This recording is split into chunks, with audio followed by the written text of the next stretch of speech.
চলে আসলাম তোমাদের সঙ্গে আরও একটা জিনিস শেয়ার করতে, সেটা হচ্ছে ভুট্টার ছাতু।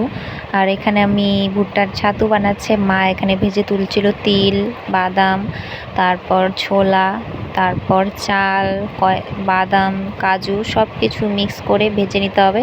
আর এই তো মা এখানে ভেজে দিচ্ছিল আর আমি এখানে বালুর মধ্যে ভাজা হচ্ছিল, তাই ভালো করে চালুনে চেলে নিচ্ছিলাম আর ভালো করে ঝেড়ে নিচ্ছিলাম, যাতে বালু এখানটাতে বালু জমে না থাকে। কেননা বালু থাকলে তো জিনিসটা পরে বালুর মধ্যে মিশে যাবে, তখন খেতে পারবো না, মুখে বালু চলে যাবে। আর এই দেখো এখানে মা ভুট্টা করছিল আর এখানে পপকর্ন হয়ে যাচ্ছিলো, আর এখানে আমি এনে বাবাকে দিচ্ছিলাম আর বসে বসে বাবা খাচ্ছিল পপকর্ন, ঘরের পপকর্ন।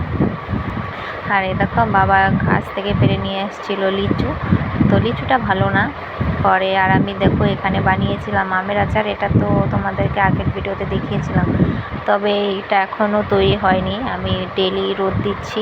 আর দেখো আমি বসে বসে লিচু খাচ্ছিলাম, লিচুটা তো একদম বাজে ছিল আর প্রচুর টক ছিল, আর তার মধ্যে ভালোও ছিল না, পোকা ছিল লিচুটা। গাছের এই লিচুটা ভালো না আর কি। আর এখানে মা আসা অনেকক্ষণ ধরেই ভাজছে আর আমি এখানে ঝেড়ে ঝেড়ে তুলছিলাম। আর এগুলোকে সব কিছু মিক্স করে একসঙ্গে ঝেড়ে তুলে নিয়ে সব কিছু একসঙ্গে মিক্স করে বাজারে যেখানে আটা তৈরি হয়, তো সেই মেশিনে গিয়ে মিক্স করে নিতে হবে।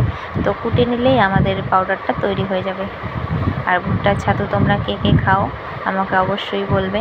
আর এই দেখো এই তো সব কিছু আমি একসঙ্গে ঝেড়ে তুলে নিচ্ছিলাম।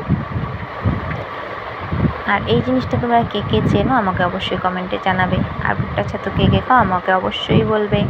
টাটা।